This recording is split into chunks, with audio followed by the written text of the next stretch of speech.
Do you spend too much time editing your podcast? Do you wish that you could instantly play sound effects so you could trash your co-host with a sad trombone? Or possibly highlight a pun with a bottom tish? Regardless of what you want to do, the solution is actually quite simple and free-ish.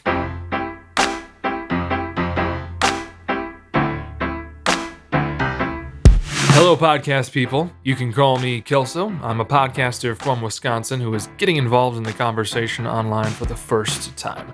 And today I want to talk to you about live editing your podcast. Now, using this method to edit your podcast can significantly cut down on your post-editing time, as well as make you a better speaker and your show better overall. Now let's backtrack a little bit to how is it going to help you reduce your edit time. So what we're doing here is going to be taking a sort of a method from radio and live television. For example, if you've seen the Grammys or the Oscars, that show is going on live. Someone is making the calls to make those camera switches, make those cuts, those transitions, to add those videos and music in post so the people back home can hear them. Now, the one significant interest in that is that they get to do it live. But what we're going to do, even though we're not necessarily producing a live show, we are going to steal that methodology because that means we don't have to backtrack and re-listen to everything to try and insert sound effects or maybe try and make things match up in a way, cutting out ums, ahs, and things like that. We're just going to let it go. We're going to let it go. And basically, this increases your prep time. However, in the long run, the prep time is much easier than the post-editing, as I'm sure you'll find out. If you think about it, if you have to go back through and scrub through your entire podcast, you're editing it twice because you have an opportunity to edit it while you're recording it. So that second reason that you should do a live edit is because it's going to make your show and your speaking skills much better. Now, your show is going to get better because it's going to be more fluid. You're going to be able to jump into sound effects, add music to your overlay, just like that. You're not going to have to go back through. Now, that's going to help you as a speaker and a host and your co-hosts, your interview people, to feel more comfortable in the space and have it feel more organic. If you add music in afterwards, they may not get the feel that you're going for. And so with this, you can just go and then have everyone sort of bring them into the mood that you're trying to put with your podcast. The second thing is you can become a better speaker by just letting go of the imperfections. You don't have to edit every single little tiny thing. If you've ever been to a public speaking class, you're going to say ums and ahs, but sometimes it's just better to be silent. And you're going to learn those things because you can listen back to your own podcast and maybe not edit them out, but you can say, oh, that moment right there, I didn't have my notes very well put together. And that's why I didn't do a very good job at that time. And so you can learn to prep better and you can learn to just be a better speaker overall. Now, let's sort of dive into the program that we're going to be using for this. It's called Ableton Live. You may know this as the musician's sort of DAW. It's for live performances initially. And so we're going to take that off the stage and into the bedroom or your studio to record our podcast live. And you can do everything within Ableton, and I'll show you how you can do that. But now let's see where you can get it. I told you it was free-ish. And the reason for that is you can get it because the people that make Ableton are also hardware creators. So if you buy an Ovation Launchpad, or back here, I've got a Focusrite 2i2. Now, these are pretty standard podcast hardware. So if you have one of these, you automatically get a free serial code to go with it. So you can download Ableton Live Lite offline. Now, if you don't have any of these products, you can still use it because all you really need is your computer keyboard to be able to launch them because there's a really easy key mapping within the program itself.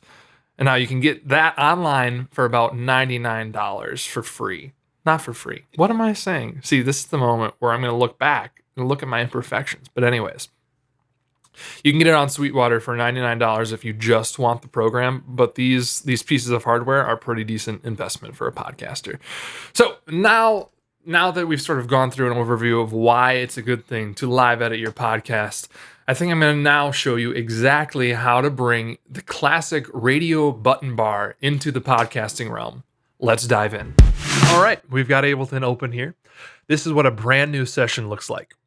The first thing we have to do to create our button board is add our audio clips. To do so, go to the left-hand side and click Add Folder. We'll find our folder and then hit OK. We'll be using the elements from my podcast in the Mo. It's got all of my music and transitions that I normally use.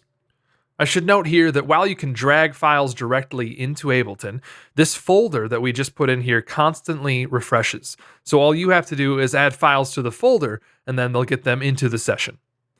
Next, we'll map our audio to the keyboard. First, drag your audio clip into the channel. This creates your button. To map it to a key, go to the top right corner, click Key. This highlights in orange anything that can be mapped onto our keyboard. We'll click our music clip and then press 1 on our number pad. Press the key button once again and it'll return us to live mode. From here, I can press 1 and it'll start my music. Now, you could map all of your keys to your keyboard if you wanted to, but that can take time, especially if you're adding new things each week. So I'm going to show you how to do it even easier with a Launchpad. So because Ableton and Launchpad are made by the same people, the software will automatically map your buttons to the Launchpad. It's a one-to-one comparison for each channel. Let me show you right now.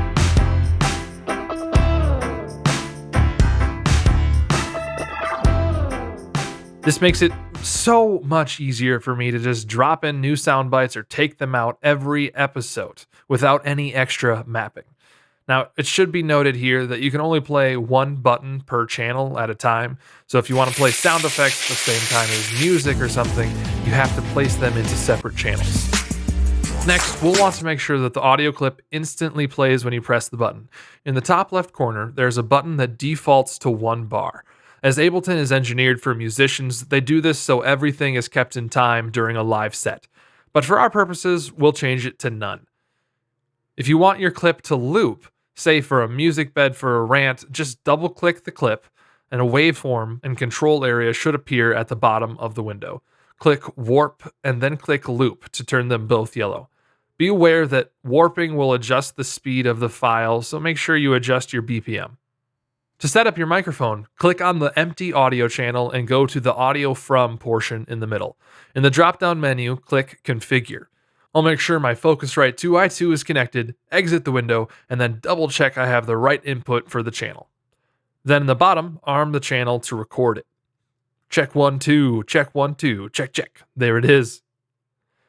Now you're ready to record your episode. Click the Master Record button and you're ready to fire. While this is recording, any button you press will be recorded in time. So, now it's time for the full demo. I'll record a short version of In the Mo. Welcome to In the Mo, where we carelessly care about everything in the news. I'm Dave, definitely not Joe. Good morning, everyone. Today's breakfast bulletin includes fast sandwiches, political jibber-jabber, and trees on ice. But first, some Pop-Tart culture. No frosting? OMG.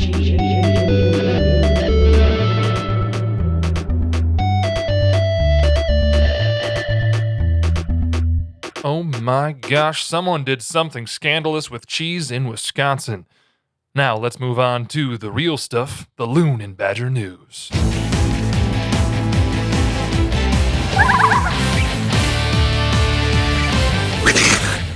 We've got big news in Wisconsin.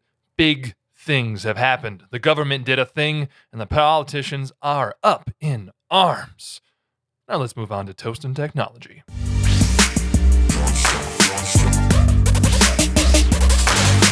Robots. That's it. Now let's move on to bangers and trash.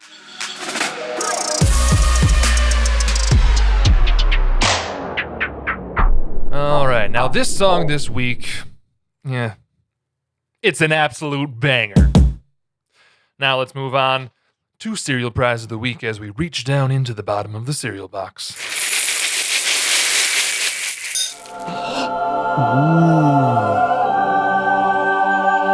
And as you know, each week we like to highlight some cool project that's going on. So if you want to collaborate on something, please feel free to reach out to us. And that is all the bad podcast ideas that we can think of right now. If you've escaped the prison of your own mind, please send big spoons and blueprints to us. We need help. Or you could just share this episode with a friend. You can also find us on Twitter at InTheMoPodcast1. Please at us. Thanks for listening. Now that we've got that recorded, it's time to check it out. In the top right corner, click the hamburger instead of the highlighted hot dog. Now you've got your regular old timeline. Here, we'll click the timeline play button to unmute our channels, and from there, we can drag things around, highlight portions for exports, and other general editing. For exporting, go up to your file and then hit export, and the most important option for us is the rendered track. You can choose the master, separate channels, or individual channels. I usually go with the master because my co-host Joe is in another state and he always sends me his file each week. So that's already separated out. You may want to export your own individual channels if you're recording everyone in the same room. Let's say Bob talks over Steve at some point and you just want to make sure that Bob is silent so Steve can have his moment in the sun. And to finish it all up, I take my files into Audition for editing, mixing, and mastering, but you can just do everything in Ableton if you wanted. It has a bunch of built-in plugin options and a whole lot of functionality beyond what I've showed you today. And that's how you use Ableton Live Lite to live edit your podcast. Yeah, we're just gonna do a retake here. A little bit too preachy there, Dave. Come on, bud. Anyways, thank you so much for watching this video. If you found it helpful whatsoever, please leave a like or comment or do whatever the modern YouTube people do. If you want to continue the conversation, you can find me over on Twitter at KelsoKaiser66. That'll be in the description below. As well, if you want to get your hands on a free serial code of Ableton Live Lite, I'm doing a giveaway over on my Twitter. So follow me on there and I'll be sure to give you a chance to win a free version of what we just went through.